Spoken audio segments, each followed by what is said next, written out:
All right, true crime grapevine fans, this is me, Patty Lee, your dyslexic detective. This is about the Idaho 4, the Moscow murders. It's pronounced Moscow. You can remember because it rhymes with Idaho. So, Moscow, Idaho. It is not Moscow because it's not Idaho. That's where my kindergarten teacher training comes in. I always like to give like little remembering things like that, little mnemonics. Okay, so I am sure if you're into true crime, I am sure if you're listening to me that you are aware of, but if you're not, I will tell you, on the 13th of November, a person or persons entered 1122 Kings Road, Moscow, Idaho. They seem to know the layout well enough. It seems it was around 3, probably a little after 3 to 4 o'clock in the morning. If you know anything about sleep patterns, which I looked up just to make sure, when you first fall asleep, you have a very deep sleep, and that happens in waves, in patterns throughout the night. And the individuals in the home probably went to sleep right before 3 a.m. So if someone waited 20 minutes, 40 minutes, they would all be very deep asleep. And that's the deep sleep in which it's very hard to wake somebody up. If you wake somebody up, they're all groggy and they don't really know what's happening. The deepest of your deep sleep cycles happens the first time you fall asleep. So that is when this person or persons, we don't know, entered this Moscow, Idaho, home. We do not, so there's a lot we don't know. We don't know the order in which the people were attacked and killed. We don't know the number of people. We do know that they used what is reported to be a Rambo style or K-bar, and that will come into play in a second, type knife. 4 of the 6 individuals were killed. Now, if you go online, so my main sources for this case is kind of all over the place. Ikadmel actually sources, he crowdsources people that are listeners, as well as he is sent other information. And he had Johnny Law. So Johnny Law just started a new YouTube. He is I don't know if he's ex-law enforcement or ex-FBI, but he was the one who first got the actual layout of the home. And it's kind of a strange home because it's a split level and it's built into a hill. And it was a home that the construction was added onto. So I'll just tell you really quick. On the bottom floor is where the cars were parked, and you walked in, and on either side there was a room, and this was all cinder block, like a basement. There were 2 rooms, but right as soon as you entered into that door, you went upstairs, and when you went upstairs, you entered like the real living space. There was a living room, and then as you moved on to that second floor, you stepped down into, I don't know if that was the old part of the house or the new part of the house, but you stepped into a big kitchen. There was also stairs going up to the 3rd floor right as you stepped down. So you stepped down into this other extra foyer, which had stairs going up to the 3rd floor, and then you went just around a corner, and there was this big kitchen with an open sliding glass door to a patio. On the 3rd floor, there were 2 bedrooms. You go up the staircase. And then you split. There was a bedroom and a bathroom. The bathroom was not attached to that bedroom. It was like a communal one for the other bedroom. The other bedroom was the larger of the 2, and it also had a sliding glass door out into, it was like above that patio of the other sliding glass door. Interestingly, the sliding glass doors of the kitchen and the 3rd balcony faced a part of the neighborhood that was not houses. It was a part of the neighborhood that had a little bit of wooded area up right past. The weird thing is, because it was built into this hill, right off the balcony sort of went around the room towards the other room. you could see where there was a huge back parking lot for a apartment next door. When the house was all cordoned off, you could see that there were cars like right next to the house, and they were up. Because of how the house was built into a hill, the cars were almost level with that third floor. So here's what's interesting about that, is that a person could be sitting out there, could have scoped it out for months if they wanted to, and could have stood back there because it was foliage around the back side of that parking lot then, and into a wooded area before you went across a field to where this actual university land started. So this house was right off campus and was only separated from campus by this like small wooded area that went like in a ring around campus. But it provided cover. And because of where it was, you could see right into this house. Well, what we know is that the victims were found on the second and third floors. We know that they were asleep when attacked, but we don't know if they were in their beds. The coroner has said definitely they were all asleep when attacked. One person did fight back, one person had defensive wounds. That doesn't mean fight back, that could mean just put up their hands. And we do know that she wouldn't say they were all in beds though, which is important. So, we have no idea where these people were found. We have no idea of their actual wounds, who was attacked more or less than the other. So that's, for people making hypotheses and suppositions, that's important information to know. We know that the two girls on the bottom, it was reported that their doors were locked. Interestingly, dyslexia and alcohol. Interestingly, it wasn't stated that they locked their doors, but it's assumed that they locked their doors because it was explained that they came home, they had been out separately. So the night of, prior to whatever happened, went down. The two roommates that survived, they had been out separately in Moscow. We know that the two girls, Maddie and Kaylee, who were best friends since childhood and went to school together, we know that they were out together at Club Corner and maybe other places beforehand, and that they went to the grub truck and then were taken home by a private driver. We do know that so it is reported now that the two girls that were out separately got home around 1 o'clock. So they were the first ones to get home. Then it is reported that at 1:45, the couple, Zaina and Ethan, came home. So we have the two girls, Dylan and Bethany, at home at 1. Zaina and Ethan come home at 1:45. At first it was reported that the girls came home after the grub truck at 1:45. We know they left the grub truck because it's on tape at about 1:43, and I guess they were figuring a couple minutes home. I'm unclear as to how that was figured out at first, but now they're saying it was 1:56. And we're going to talk about why that matters and where the information comes from and why maybe police have to reaffirm that that's actually true. We'll get to that. So, but now we know. So the girls that survive, they're home in the basement, bedrooms. They're at 1 o'clock home. At 1:45, Zaina and Ethan come home. And then at 1:56, the other two girls come home. Now, at some point were the four people who had been out and came home later, were they rowdy?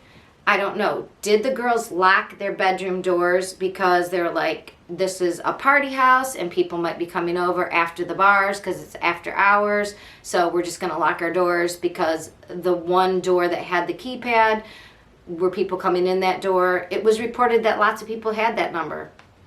It was a party house. I mean, which just means they were right off campus and they were popular kids and lots of people know them. It doesn't mean anything nefarious was ever happening at their parties, just popular kids. There's 5 girls in the house, they have friends. That equals party house in college. Not a big deal. But if you're wanting to go to sleep and you live on your bedroom doors are right where people come in, you might get used to locking your door, because who wants a drunk stumbling in when they're looking for the bathroom, right? Who wants somebody coming in? You just don't want that hassle. So they probably got used to locking their doors, I assume. Again, assume. What we know then is sometime between 3 and 4, somebody entered. We do not know if they had the keypad number and entered that way. We do not know if they entered via one of the sliding glass doors, which, according to statistics and all the people talking about this who are in law enforcement, notoriously sliding glass doors are, easy to break into. So, what else do we know? Nothing. And that is the problem. We have everybody going nuts online, blaming people in surveillance. Now, hand to God, I was one of the people who, I did not like Hoodie Guy. I did not like how he was looking at the girls. Hoodie Guy is a guy who was caught on surveillance at the grub truck. Now it has come out, though, which is interesting. With more information, suddenly something that seems very nefarious makes sense. Apparently, if you look at that video, I thought he was definitely looking at Maddie. And Maddie, the more I watched it, the more you can see they're very unstable on their feet, especially Maddie, and she's leaning up against the truck, and she's kind of wobbly on her feet, and she's got this big, huge black jacket on. So, supposedly, and again, this is all with a grain of salt, Jack S., who is the Hoodie Guy, may have lent her a coat, and he reportedly was protecting the girls, like keeping an eye on them, which can either be seen as creepy, because the girls don't seem to be talking to him at all, but if he did notice that they were wasted, if he was just keeping an eye on them, if he's like here, walking from the corner club over to the grub truck, she's like, get him cold, give me your coat. I mean, I've been that girl. He gave her his big coat, and he's watching over them, and they're ordering, they're wasted. He's just like, whatever.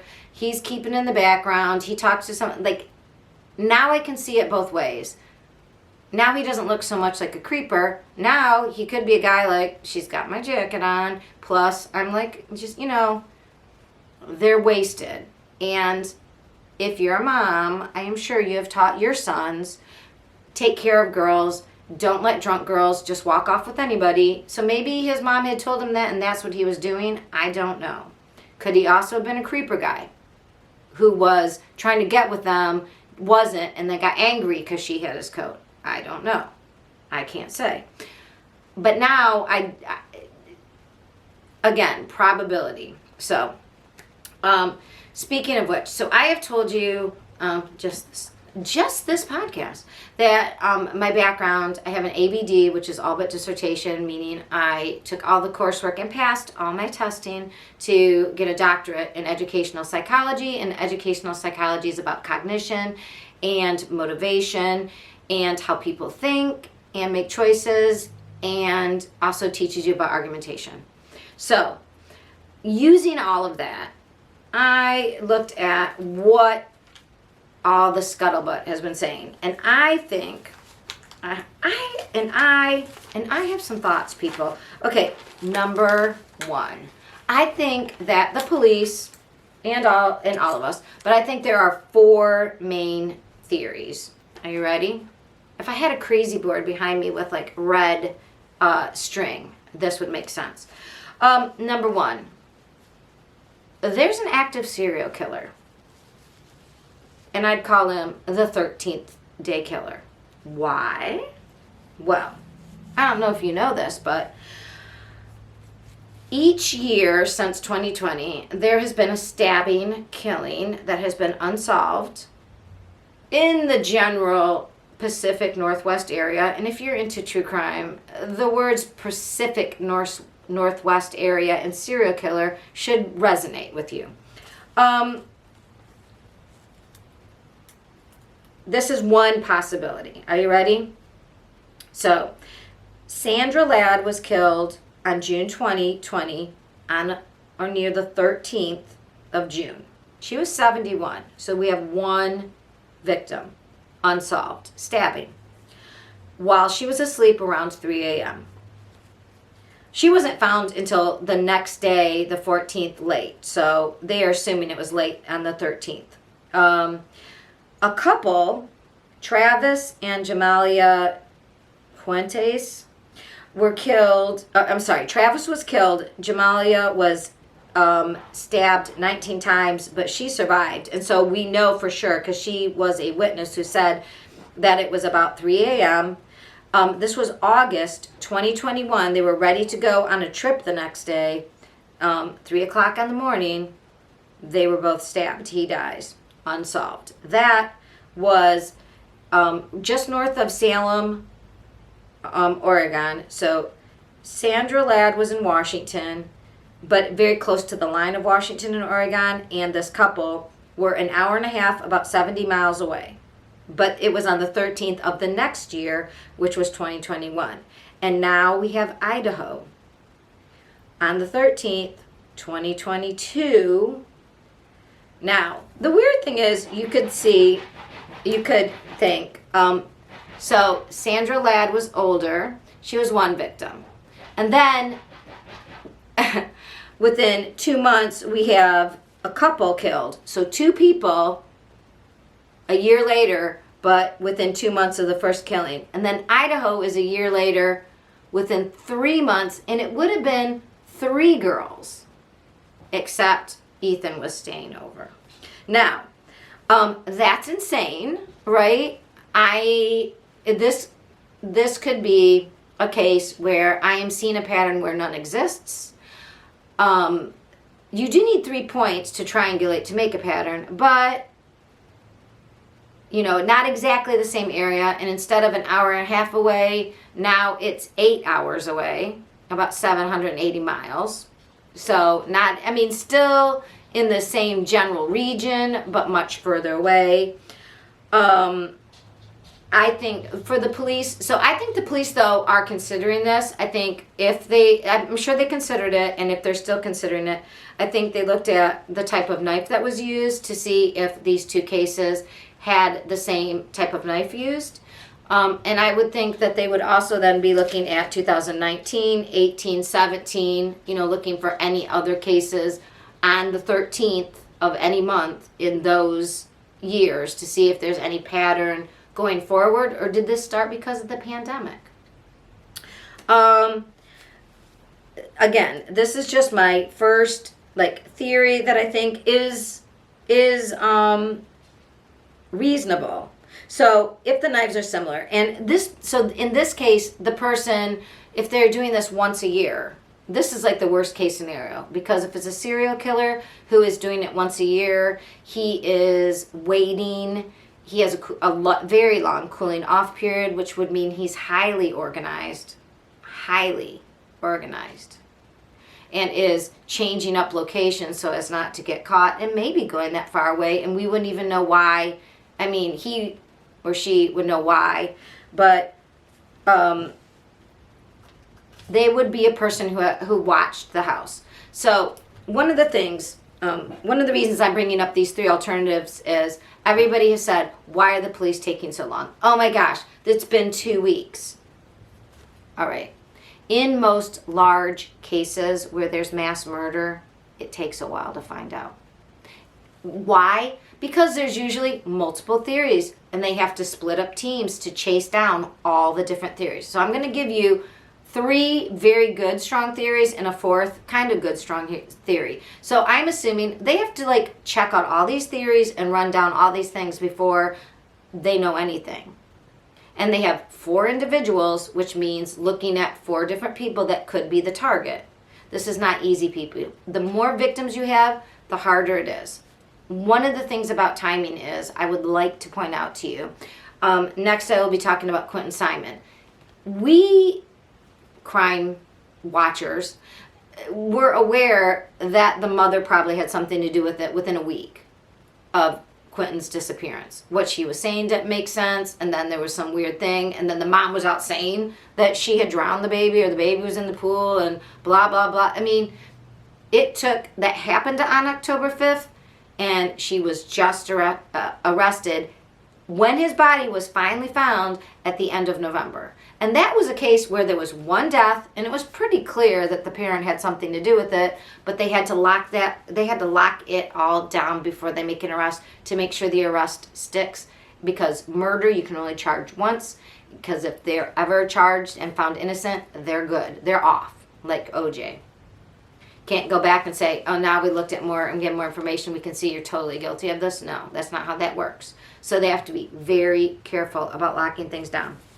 So in this case, there is the FBI's involved, and I am sure they're looking at this weird incident of murders on the 13th of every year since 2020, and maybe further back that we don't even know of. I'm sure there's sleuths out there that could go through the internet and check it out. I would assume in the Pacific Northwest, California, even further west area, I would look for somebody. And then they would have to look at, did this person move to Idaho? I mean, you guys, this is hard. Now, so there's also like a second theory. Here's my second theory. That it's a new serial killer. That first theory was that this is an active serial killer, and I'm calling him the 13th killer. That would be an active serial killer that's been working, has experience, and this was just one more in his series. This second scenario is that a new serial killer just getting started from the area. Why do I say that? What evidence do I have? Patty, why are you saying there's a serial killer in Moscow, Idaho? Well, we have a couple of interesting reported Moscow, Idaho incidents that could or could not be related to one or more really sick individuals. So what do we have? So in 2017, there were a bunch of gutted coyotes that were left on Greek House Row. And it happened a couple times in 2017. And some of the houses included, I don't know if it included Sigma Chi, but it definitely included Alpha Phi, which was Zaina's house, my sorority sister. And it included Alpha Phi Beta, the Pi Phis, which were Maddie and Kaylee. Okay? So that, I mean, they weren't there in 2017, but somebody was angry or had some feelings about something in 2017. Now, closer in time, just this year, there were a number of incidents, some involving animals and some involving people. The other animal incident was this, I believe it was this October, a mini Australian shepherd was reported missing and was found filleted, which means deboned and skinned. Now, they said the dog was found, the only fur was left on its snout and on its legs. I'm sorry to be graphic, but that doesn't mean deboned, which would be even further disturbing. And we've all heard, now I'm just going to play, again, dyslexic armchair, would like to emphasize armchair detective here. But if you've been into true crime, you've heard about serial killers first mutilating animals and escalating to humans. Now, 2017 to 2022, and then suddenly to people, escalation is a little fast. I mean, it doesn't seem like you would go from the dog to suddenly people. I don't know. I'm not an expert on the escalation phases of serial killers. But there were, in Moscow, 2 incidences this past fall of somebody with a knife. There was one September 12th on campus, which was across campus from where the sororities, and it was on the other side near the student recreation center on a pathway around campus, but it was on the pathway. There's this ring of trees around the whole thing, so I don't know if they were able to get into the tree line as well, but there was a person on a bike, I believe, though, approached students, and they said the person who had the knife was not a student, brandished a knife, and somehow didn't do anything, threatened the students, and then got away. That was September 12th.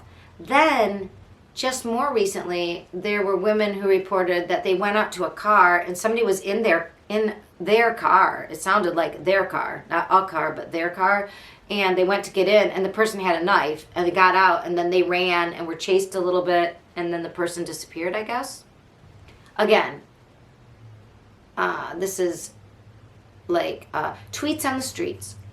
I know there's confirmation of the coyote killings because I read that in I think it was the Idaho Reporter in a newspaper online. There was confirmation by the University of the 2012 person, and they don't think it's related. Now, and there was confirmation in the papers about the other dog that was filleted. The girl's story, I don't know if I think they called the police. That I have not confirmed by a separate source. But could it be that someone was developing a tendency for knives and violence and anger against Greek life in Moscow? I don't know.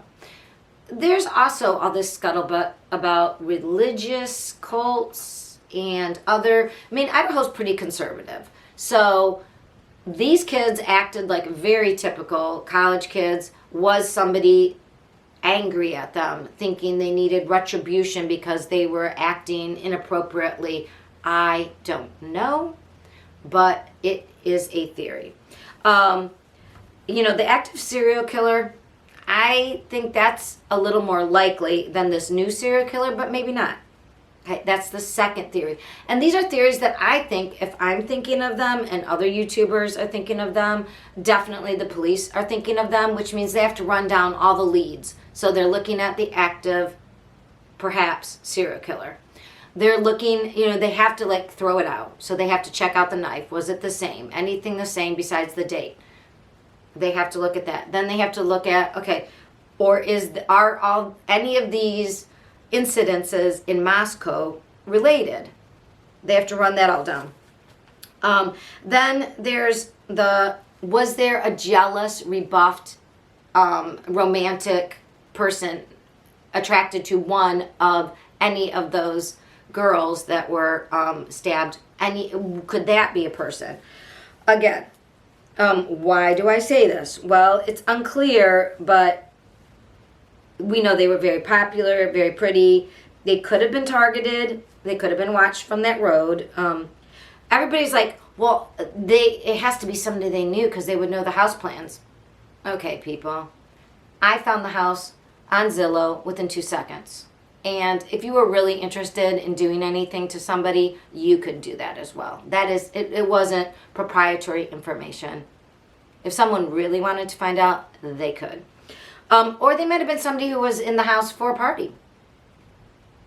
Apparently there were lots of parties. See, this becomes very difficult to suss out if they were a previous visitor. Did they look up the house plans? We know they're accessible because we found them. Now, the problem with this scenario is, but when they know there were girls in the basement, why would they kill everybody if they were disgruntled and just wanted to get with one person? The layout of the house is such that if Zaina and Ethan were in her bedroom, they would have had to purposefully gone into the living room, down a hallway, past the bathroom, into their room. So that seems more purposeful. And if they were doing that, why didn't they take care of the girls downstairs? Maybe just because their doors were locked. I don't know. But it seems odd. So I don't know about that one. I think the ones with the serial killers, either the one active in Moscow or one that was more experienced, if they were watching the house, they might not know that that lower level had bedrooms. They might not be completely aware because you can't see that as well from all the areas that you could watch from easily while being disguised in the, foliage. So that's 3. The fourth, and I hate to mention this because I don't want the internet, but I don't have that many followers, so hopefully this wouldn't even catch on. But I'll just tell you guys, just between you and I, the boyfriend, Jack D. Why do I think perhaps Jack D? A number of reasons. One, Kaylee and he broke up, and the family said Kaylee broke up with him because it was time to give him some space. Maybe he didn't want space. Kaylee had an internship that was a full-time job that was starting in Texas, and then she was graduating, so Kaylee was going to be gone. And apparently they had dated all throughout, I think, high school, maybe even junior high, for like 6 years. So she breaks up with him to give him space. He needs space, and she's going to be leaving town. And we find out Kaylee was only back at the apartment that weekend for a Pi-Fi party on Friday and then going out with her friends Saturday. So she wasn't even sure she was going to be on campus. So was she accidentally caught up in something that otherwise she would have missed if she would have stayed at home and helped her mom get ready for the holidays? Or was she the target, and because she was there for her last night, perhaps ever again, the person had to make a move? And he would know the layout of the house, obviously. The girls called him when they got home. Now, that can easily be explained by, I don't know if you know about girls, but I'll tell you about girls, because I was a girl, and I didn't even party that much, but I will tell you, yeah, you call people when you're drunk home from the bars. Hey, how you doing? And then if your boyfriend doesn't call you right back, or even your recent ex that you're just you're taking a break from, like Ross and Rachel, right? Hey, we're just taking a break, but it doesn't mean we're not still together, really. I mean, was she calling him, like, oh, you're not going to answer my calls? Maddie, give me your phone. I'm going to call him from your phone. He'll talk to you. Call him. So he didn't answer any of these phones. Supposedly, I don't know if he had his phone turned off. He was asleep. I mean, some people turn off their phones at night. I don't know. Did you see her calling repetitively and then turn it off like, bitch, you broke up with me? I don't need it. Like, oh, you want space? I'm going to give you space, which would be horrific. And the police have ruled him out. So I'm going to say that's probably what he did was, and can you imagine? This would be like, do you remember the Fuentes girl from Selma, California, who they found out drove off the road? She's probably tired, maybe had too much to drink. And she had called her sister at like 3 and 4 and 5 in the morning, and her sister missed the calls. And maybe Jack was in that deep sleep too and didn't hear his phone. Or his phone was at wherever he lived and he was not. Okay. But why do I think that's unlikely? Well, if he was mad at Kaylee, I could see Kaylee and Maddie, they're calling him on the phone together. Kaylee doesn't live there anymore. I don't know if her bedroom was still set up, so maybe Maddie took the big room and she was in the big room with Maddie, or maybe she was in the room with Maddie. Maybe they were together, because we don't know where the bodies were found, just on the 3rd floor. So if the girls had been calling together, did they fall asleep together? Because they had been out, and we know that they were kind of wasted and they were deep asleep. We would think if it was somebody after one of them, just those 2 girls would be killed. Except, maybe, if somebody heard something on the 2nd floor and came out and then saw somebody with a knife and ran back into the room, did the person with the knife go okay? Like if it was somebody who Ethan or Zaina knew, like, okay, oh shit, they saw my face, now I have to kill them, and now I have to kill everybody. But not go downstairs, because why worry about those girls, right? But what if those girls heard something? I don't know. It just seems unlikely. That's a lot of extra what ifs, right? That what if Zaina or Ethan came out? What if, you know what I mean? We don't know. And we don't know where again, because we don't know where everybody was found, all these suppositions, again, are sort of weird. The police would know more, but they still have to run down all these different theories, because I think, as you can tell, I'm making a case for each of them, which means they have to rule, they also obviously can figure out all this and have to rule out each of these scenarios as well, which takes time. And then the third one is there's an unknown other. Just another random person who was angry at one of the people or targeted the house because they couldn't get into a party. I mean, it could be anything, right? And that's the what do you call it? Like wild card in this whole thing. So when you say why it's been 2 weeks, I have heard people on TV, I mean, people who know, like very experienced true crime people going, oh, it's been 2 weeks. I hope it's not a cold case. Fuck off. How can it be cold? It's not cold. It's complicated. Hashtag it's not cold. It's complicated. That is the truth about multi-victim homicides in this manner.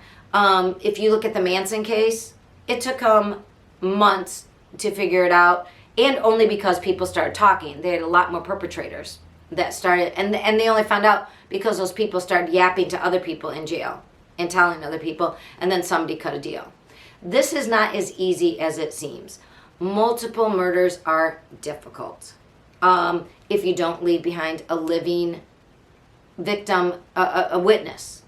And we don't know what the girls that survived, did they hear something? That's another thing. Let's get into that. Okay, so one, can we please stop saying it's going to go cold and why haven't they found anybody? Because that doesn't help anything, and we know why. I just gave you 4 scenarios that they have to look into all of that shit. They also are taking all the blood. One of the crime people were talking about, just DNA and forensic wise, the blood. What's the pattern? They have to try to figure out who was attacked first, second, third, and fourth. How did this go down? They're going to look at the blood pattern. They're going to look at, interestingly, every victim should have a transfer from the other victims in front of them, plus if the person cut himself. Now they say he had or she had a, what's the type of knife? A K-bar.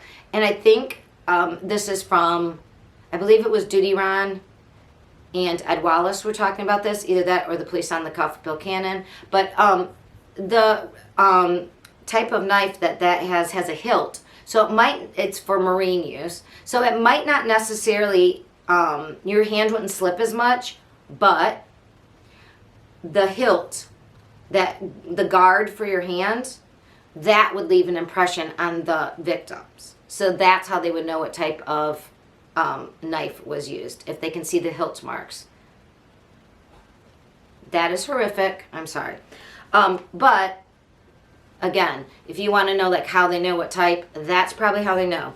But they were mentioning, as the person made their way through the house, as they're stabbed, think about all the blood work and analysis that has to be done to check and separate DNA from 4 different individuals, and then looking for the unknown individual who hopefully cut himself, or somehow he must have been sweating, or she.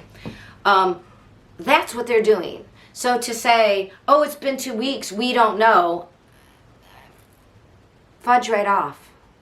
Of course we don't. Do you have any idea about the lab work and the leg work? So they're chasing down probably 4 different theories, trying to rule out 3 of the 4, right? And then they're trying to do all this forensic work. It takes a long time. So all these people who are like, oh my God, it's taking so long. It's probably is this a cold case? Shut up. They are trying to get you to watch. They are trying to get your emotions up. They are trying to get engagement. Let's let the investigators work. We know the FBI are involved. We know Quantico is getting these samples. Could we not be psychotic and yell at the top of our lungs? Sorry. I just have a problem with that, because historically, if we look at this is a horrific crime. The other huge criticism was, oh my God, they let all the officers in. Can you believe they contaminated the crime scene? And then they had to make it bigger. Oh my God.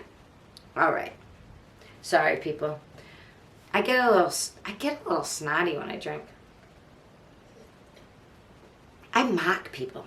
All right, so here's the deal. These type of crimes aren't very common. Multi-stabbings of people who seemingly have nothing to do with anything. They're not criminals themselves. They weren't into any criminal activity. What the F, right? They are in the prime of their life. It's all the things that makes people freak out. This isn't normal. It was in a very small town. Of course, everybody freaked out. Of course, everybody wanted to see what the hell is going on. How can I help? That's just how the game works.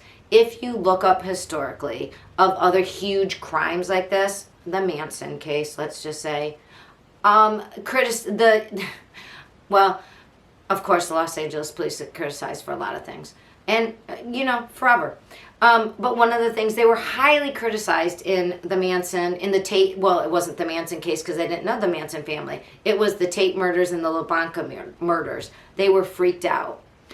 The community was freaked out. And that's why Manson did it. Remember, he wanted to start a race war and he thought somehow killing these people and writing piggies on the wall was going to do it.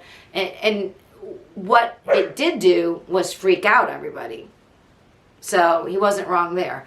And the police were criticized for, oh my gosh, so many people came and looked at the scene. They contaminated the scene. Well, when you have something that's crazy, you're going to have looky-loos even in the police force because people are like, oh my God, can you believe this? Oh, so-and-so has to look at this. Oh, so-and-so has to look at this. And then you have people of higher rank who are like, I'm going to look at this. It isn't common, and therefore it attracts attention. And these type of crimes will always attract attention. That is how this goes. Is it great? Would we like them to lock down the scene and not let people in? Of course. Just like we would like the mayor not have put out a political statement, which everybody on the internet is saying the police first said, oh no, don't worry about this, we're safe, it's a targeted thing, blah, blah, blah. No, the mayor, a political person, first said, oh, don't worry about it, he called it a one-off. What a rude, insensitive, if he's trying to be political, wrong, not very politically savvy, to call any 4-person murder of young children, young adults, but a one-off, F you. One-off, you, sir. Anyways, the police guy had to, and the police chief, I don't know if you know about most towns, the police chief is hired by the city council and the mayor is the head of city council. He's not going to criticize the mayor, but he came afterwards after talking to the FBI and other people, the state people, and they're like, no, we do want the public to be careful, and we don't know who did this, and so he had to walk all that back. It wasn't law enforcement, though, that started that, so let's just get that straight. All right. Let me just tell you, of those that I have considered, right? One of the channels said that why people, they had a famous person guy's name, why people commit murders. Love, having love problems, lust, including bloodlust, loathing, and looting. And loathing, obviously, is revenge, and looting would be like having something to do with, like, dirty money. We don't see, as far as we know, a clear motive in this. There is a tip line. Okay, so hopefully my editor puts this at the bottom. There's an email, which is tipline@ci.moscow.id, which is short for Idaho, .us. And then if you'd like to phone in a tip, you may phone it in at area code 208-883-7180. Don't tell them anything that I'm saying as a tip, because I can guarantee you, if I could figure this out as a, I think I'm pretty good at problem solving, but, you know, if I can figure this out, they figured it out long, long before. All right. Still on Idaho, I'd like to discuss targeted. When they say targeted in law enforcement, they don't necessarily mean an individual was targeted. What they're talking about is, in like those 4 scenarios that I was talking about. So, in the 4 scenarios, if it was an active serial killer, they probably targeted the house, meaning they watched the home. They watched the participants in the home. They watched when they went to bed. They checked out their patterns of behavior. Maybe they even made friends with the dog. That can happen. It was a doodle, so it was pretty friendly. I have a doodle that lives next door. They're friendly dogs. I mean, they might bark, maybe not. Or it could be a targeted of an individual, and that would have more to do with when I said somebody who felt rebuffed or jealous of one of the housemates or the ex-boyfriend, which I am not saying. He was cleared by police, so I'm not saying him. But I'm saying, I'm sure they considered him, though, and then ruled him out. What I am saying is targeted doesn't necessarily mean an individual. It can mean the home. Why do we say the home was targeted? The person seemed to know where things were. As we all know, as I stated before, you can go to Zillow, now on the internet, all the YouTube channels, but I mean, the people that figured it out for the YouTube channels, an individual could have figured that out. You can go to any, the housing department in any city has plans for any house that was built, because people have to say, like, we're going to remodel, that house was remodeled. They would have had submitted plans to their housing department. This stuff, if somebody really wants to know, they can find out. So that's what they mean by targeted. It doesn't seem to be like a crazy scene. I mean, they waited until when people were asleep. Again, targeted. They didn't just go in at any time. I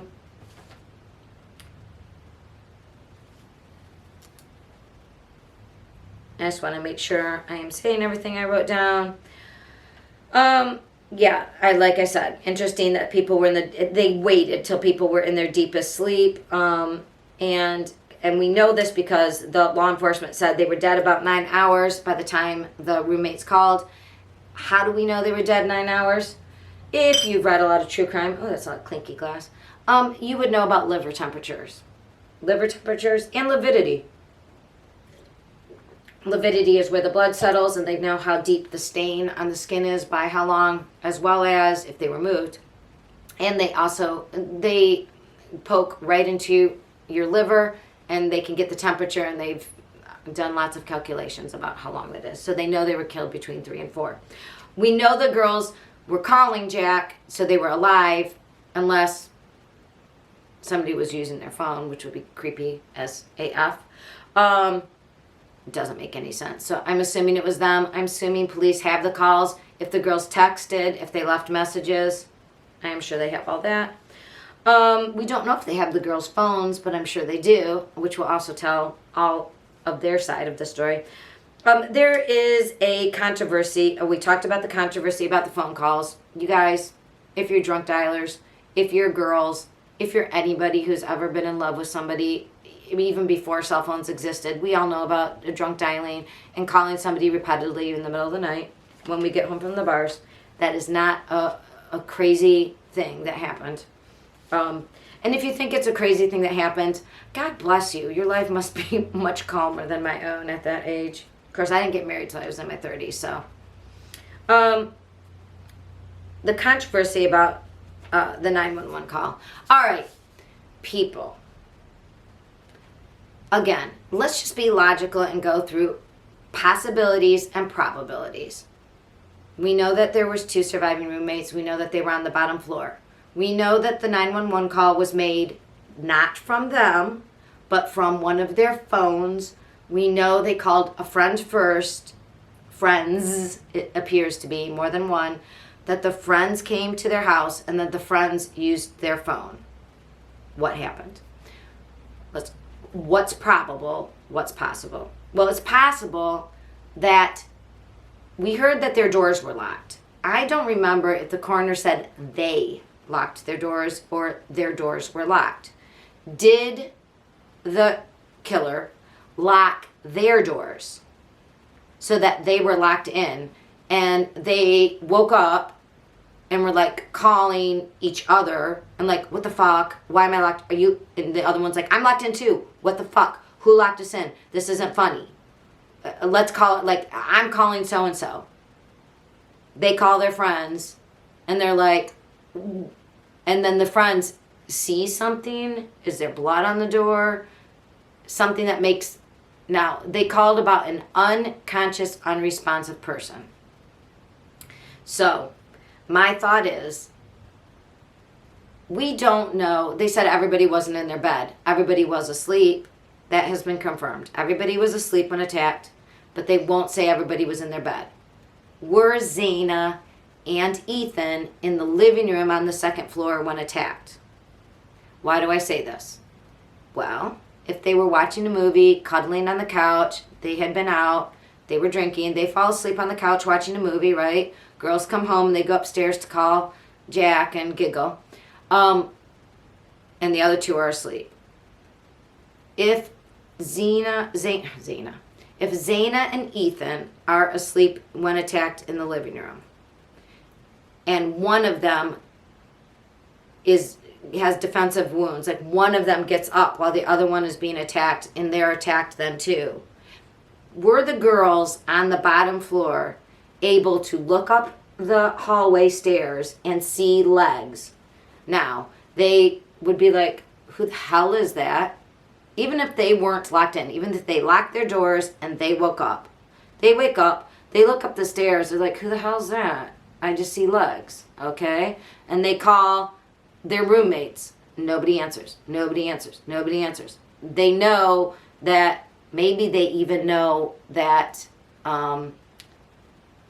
Ethan has spent the night. What if they can hear Ethan's phone ringing? They're calling it and it's ringing, and they're like, that seems to be Ethan. Maybe that's Ethan. They want to go upstairs and get breakfast and go into the kitchen, but they're like, I am not walking through that living room if there's somebody laying on that floor. So they call their other friends. Their other friends come over. They look up the staircase, and everybody decides, what the fuck we're going to call. Somebody is like me and like, what if something bad has happened? I'm not going to go into a crime scene. Let's call the cops. We don't have the 911 call, so something about the 911 call gives us clues as to what happened. I think that the 911 call reveals something that the roommates know and would put the roommates in danger with the killer, who we don't know who it is. Is it a stranger? One of the serial killer possibilities? Or is it just a rando, angry person from school? Or is it like maybe the expert? Like whatever. They don't want those girls in danger, so they're not going to say, we don't know what they heard. So how do we explain them saying an unconscious person? So my possibilities are they were locked in, and by that time they're freaked out. Also, the blood on the outside, there was a picture taken during late October around Halloween. There was no drips there. The house is all electric. It is not any oil-based heating, so it is not heating oil like somebody said online that went everywhere. So those drips on the outside seem to have come from Zaina's bedroom, which makes me, that's also like, okay, so if Zaina and Ethan were both attacked in the bedroom, obviously one of them fell, and it definitely looks like drips that would come like from between hardwood or fake hardwood floors right onto the foundation, and it goes right from that room. So it's not like coming from floors above. It's literally right that second floor where Zaina's bedroom is. So that kind of screws with my theory about them being out in the living room. But maybe the person dragged them into the bedroom because they didn't want the roommates to see. I don't know. But then that doesn't go with my theory of them looking up the stairwell and seeing legs. Unless they left one person there and maybe Zaina ran to her bedroom and died there. Again, we don't know because nobody knows how anybody was found inside the house, where the bodies were positioned. I am just guessing at what would make two girls on the bottom floor call and be upset. They're so upset. So, like, did they see blood? The one bedroom would be right below Zaina and where maybe Ethan was. And did they see any blood dripping? Or were they locked in? That's two scenarios where I can think where they would call friends and be too freaked out to go upstairs, because I am assuming, though, part of this was they called their other roommates and nobody answered. And another possibility that somebody answered about locked doors is, what if the killer attacked people in their bedrooms and then locked the doors as he or she left the room? Now, I still think, though, that they would have dripped blood. How could they have not tracked any blood? That's what I don't understand. If there was blood all over walls, even in just the bedrooms, the person had to have blood on them. They would have tracked it through the house from room to room. So if the roommates came upstairs, they wouldn't just say, because people were like, what if an alarm was going off on someone's phone in a bedroom and they weren't answering, and they said, well, maybe they're unconscious and unresponsive. But wouldn't they notice there was blood on the floors? But maybe they said that. Again, we don't know, because we don't have the 911 call, because it's probably protecting police. Okay, so that's what I think about all the controversies surrounding the phone calls and the 911 call. Okay, so the last thing I have to say, and this is not going to be popular, and maybe I'll get canceled because of it, but so there's a media frenzy, people. Again, I've mentioned all the people ridiculously saying, like, oh my God, how could this have happened? One person with a knife? As if these people don't remember Richard Speck, 1966, Chicago. Killed 8 nurses, walked in at 11 p.m., separated nurses who were awake into 2 different rooms, started raping and killing one group while the other group waited. One girl came home and he grabbed her, and in the melee, one girl got under a bed and hid instead of being taken out one by one. Because the one girls had told the other girls, oh, just go along with him. He won't hurt us if we do what he says, because he said he wanted money. Okay, and he was knifing and R-ing and everything, everybody. And if not, that one girl hadn't hidden, she was an eyewitness who told them. So that was something that he didn't know about. But anyways, so one person can go into a residence and control even people alive, like awake and moving around, and control them and kill them off one by one. That was 8 people. Sorry, my dog's going a little crazy. Hold on, Sadie Mae. And then the other thing is, besides that, we know about Ted Bundy and the Chi Omega house. Again, the girls were asleep. He went in and bludgeoned some, AR'd some of them. Now, what's interesting is there were 2 of them, at least, that slept through the whole thing. Again, it was like 3 o'clock in the morning, deep sleep. They didn't hear. One of those girls committed suicide because she just couldn't deal with the guilt of being a survivor and the fact that she hadn't woken up and heard her sisters being hurt. Another girl talked about this. She was a survivor. Anyways, so we do know that people can come into a residence late at night. They can do this and not be detected. So it is disingenuous for true crime people, especially like big names, to be like, oh my God, how could this ever happen? You know that it can happen. It's happened. Like, this is historical fact. And it upsets me, that, and calling it a cold case when we're 2 weeks in and they've got 4 murders. They've got at least 4 different theories to chase down. And they've got tons of forensics. So of course they don't have anything. So this all takes time. And what else was I upset about with the media? I just talked about the historical examples, because that's bullshit. And here's the bad part. So one of the families who I think is the most likely person targeted, is talking a lot to social media. They're the person, they're the family, and I'm not going to name them because I don't need to do that. If you know about it, if you know, you know. Hashtag if you know, you know. But this family, one of the family members, they found the video of the grub truck, but I don't know if they like and then put it out there. Like they're so, and I'm not blaming them. They are desperate to get the killer. But what I am saying is, if you're a family member and you're doing detective work and you're like, first 40 hours matter the most, which no offense, it's a TV show.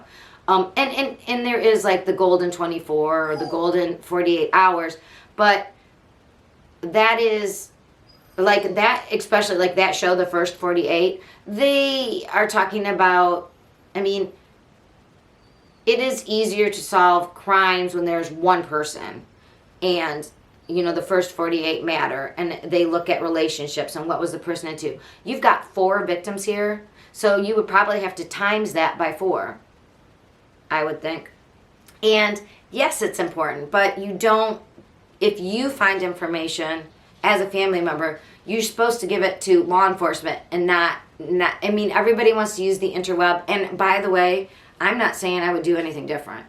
I can't say what I would do. I might put it out there too, thinking law enforcement's not doing enough. They're not working fast enough. I'm going to put it out there. Who are these people? What is this person? Who is this guy?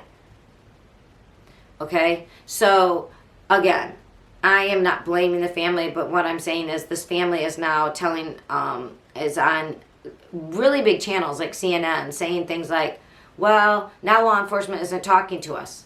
Yeah, because you're telling everybody what you find out, and maybe some of that they want to keep for, you know, like saying exactly when everybody came home. Maybe they don't want everybody to know the exact timeline because there's certain things. I understand that the family is like, yeah, but we need people looking up until 1:56, and but we don't know what law enforcement knows about, like, maybe they've pulled all the cell phones in the area. Maybe they're looking, like, they don't need everybody and all of us, especially those people close to having somebody die, looking for clues and then wanting to be highly informed. And the one family member was like, yeah, they're not talking to us. They haven't said it. I mean, like, and they told us they were going to sort of not be giving us as much information. Yes, because I mean, all empathy, and I mean, I can't even imagine how horrific. Everybody says, I never imagined it would be me. I always imagine it's going to be me. I'm always imagining I'm going to get that phone call. I'm always imagining that I'm going to be snatched. I mean, because why? Because this can happen to anybody. Because there is chaos in the world, and you don't know when it's going to strike. When you're at Walmart shopping, if you're just a college kid partying and going to sleep. We've got to let the system work, because if we are doing stuff that is counterintuitive, yeah, they're going to close down the information. And I think it's hard. It's hard. I mean, I have all the sympathy for the individuals involved. People are now going after one of the moms because she has a drug problem, and after her daughter was killed, yeah, she went off the rails and got in trouble for doing substances. Yeah, no shit. Everybody's like, ooh, maybe it was a drug deal. Maybe they were trying to send a message. Okay, but killing everybody, no, they would have killed just her kid. You don't send a message by doing some random weird ass multi-victim crime. How does that send a message? Now we're just hurting the victim's family by digging into their business. Like, let the FBI, let the state police, let the system work. Seriously. I mean, I will tell you everything I'm hearing, and I do. It's the grapevine. But I will also tell you that there is a very insidious, nasty side to social media where people go after anybody who speaks out. There was a neighbor. Now, I don't know if this neighbor could he fit into the fourth theory of an unknown individual? I don't know. Could he fit into any of those four, categories I said? But just because somebody talks to media and says, oh, I walk my dog here. Yeah, I could see into the house. Like anybody, like, I don't know if you walk your dog, but you can see into anybody's house. You just do, walking down the street. It's like a little picture show. Oh, there's so-and-so, there's my neighbor. Oh, they're doing this. I mean, nothing nefarious. You just see people if they don't have curtains. You know, if you don't like that, put up curtains. One of the neighbors, Jeremy Reagan, is talking, and because he's talking, everybody's like, it's him. He did it. We need to settle down. We need not to be like the mob in Beauty and the Beast with our pitchforks and our torches and just going after whatever we see. Which brings me to my last point. I would just like to discuss with you all for a moment a psychological, cognitive bias that we all have. And it's called APOPHENIA. And I think it's pronounced, with my dyslexic detective, I'm going to tell you, I need to see it exactly. I wrote it out phonetically. Apophenia. I believe it's apophenia. Apophenia.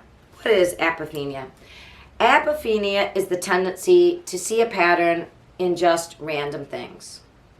Now, there is one YouTuber who I love, and she is all about, like, I see patterns.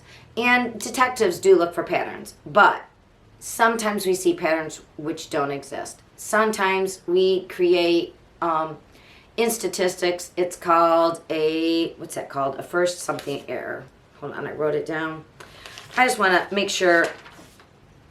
In stats, it's a type 1 error, which is you're mistaking things that correlate, that go together, with causate. Like, they're causing. Like, this person caused that. Just because they correlate.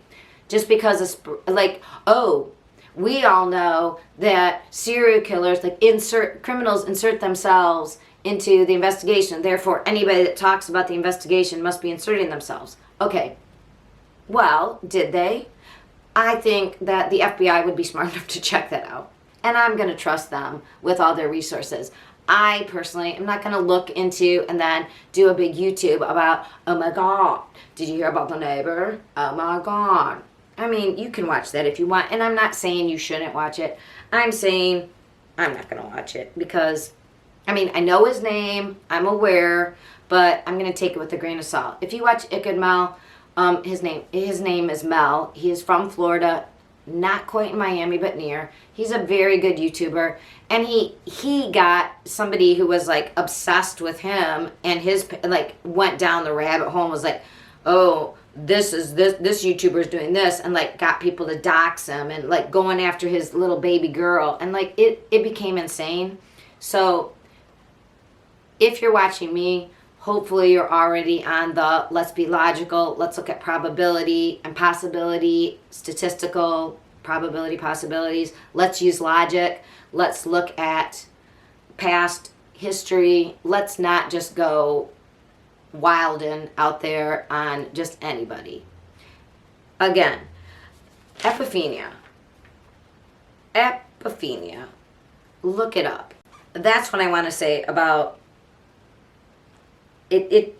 Citizen journalism, there's not a problem with it, but if you're not aware of cognitive biases, especially seeing patterns where there might not be one, it is very easy to go down rabbit holes. And personally, they're fun to go down to. Like, I was like, oh my God.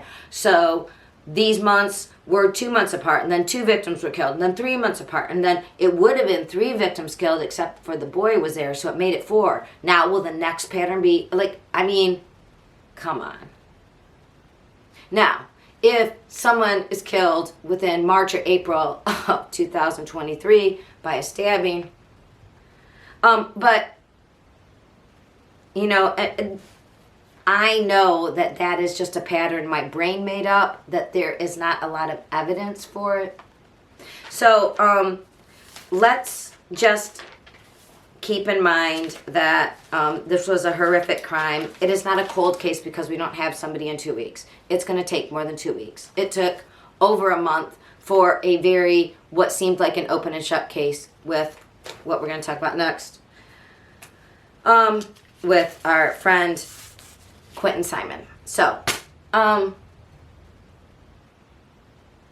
here's to the 4 who are gone too soon. Here's to their families who they have every reason to go down rabbit holes, I guess, and they will be treated with respect, I am sure, by the law enforcement. But everybody else, let's not go after people, okay? Let's just be kind and respectful and let this play out and give people time. It really, 2 weeks is nothing when it's this big of a horrific crime. We shall see. Let's hope it's not my first 2 guesses. Because if it is especially the first one, if it's somebody who is waiting a year and then having it like almost a year off cooling period before they start hunting again, we're in trouble. Let's hope it's not that.